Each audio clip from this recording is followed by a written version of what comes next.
it up north at 4. We are here with Azael Meza, who's the Executive Director for St. Germain Chamber of Commerce, as well as Peg Hughes, who's a longtime Bikini participant, and Amy Greenberg, the Radar Run organizer and Bikini Run director. Thank you all for coming on and joining us. Thank you, Brad. Welcome back. Thank you. All right, 20 years, Radar Run, here we are. Well, we are excited, absolutely. And to be back on the Bay is huge. That's a big deal because the ice is good this year, right? Yep, the ice is great, probably better than we've ever had. All right, so when's the event? It's Friday, February 13th, and Saturday, February 14th. Okay. Okay, and Azael, walk us through, the Executive Director for this big event that is taking place. What do you look forward to the most, because it's been going on for many years now. So is it the same every year? Do things switch up a little bit? Well, Agnes, we're very excited to be part of it with the Chamber. In the past, the Chamber had supported some of the advertising. This year, we are part of the organizing committee, along with West Bay Radar and Balboa and Snowmobile Club. And it's going to be huge. There was a break, and it didn't happen last year, so that we're really excited to bring it back. It's really good for our community. I wanted to do some research to find out what the coldest temperature ever was during the Bikini Run. And do you guys know offhand? I didn't look it up yet, but I do because I raced in it. What was it? It was the only year I raced, and it was 17 below. Whoa. So as a participant, when it's 17 below, and you're wearing something like this, do you feel that? That is the number one question on my ass is it cold? Absolutely. So we Vaseline up. So we protect our skins. So you have the cold and then your speed. So absolutely, that's how. So there is a wind chill factored in. There is definitely a wind chill factor. And how fast do these sleds go? Well, depends how they're set up. They usually at least over 100, 80 to 100. It just depends what kind of sled you're riding. So I'm on a turbo, so they're faster. And how's this experience been, for you as well, because you've been doing it for so long. I guess what made you first want to do it and start doing it? Great question. So I was working in aviation. One of my A&P mechanics was diagnosed with our breast cancer, stage 3.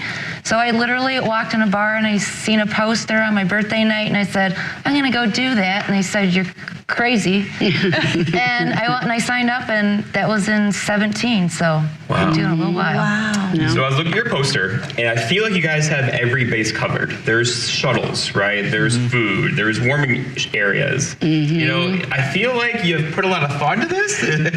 Jeff, at this point, it's not even a 3-ring circus, it's a 6-ring circus. We have transportation covered, we have the shuttle, we have the paddocks. We're bringing the Snow Outlaws, which is another component of the event on Friday. So on Friday night, they're gonna race under the lights. These things are the fastest snowmobiles on earth. They go 160 miles an hour. They have to stop with a parachute. There's gonna be fireworks to start them off. Yeah. It's gonna be crazy. And then on Saturday, we have in the morning and throughout the day, there's a youth division that are racing on an oval, the kitty cats, kids up to 13 and younger.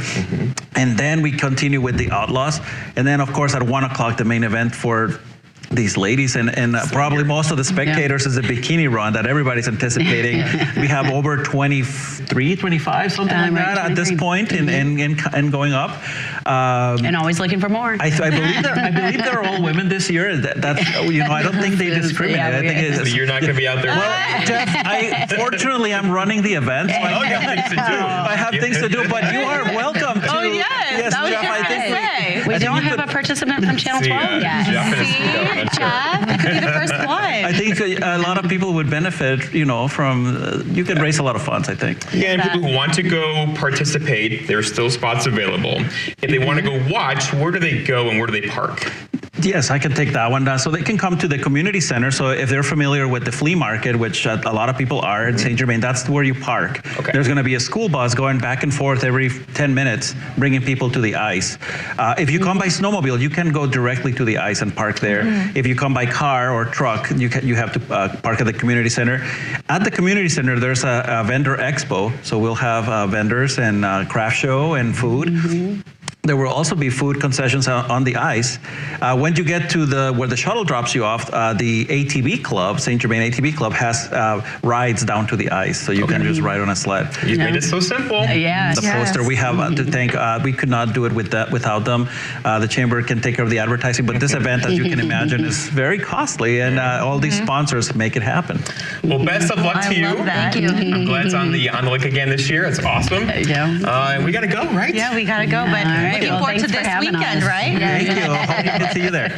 Yeah, Jeff. We'll be right back after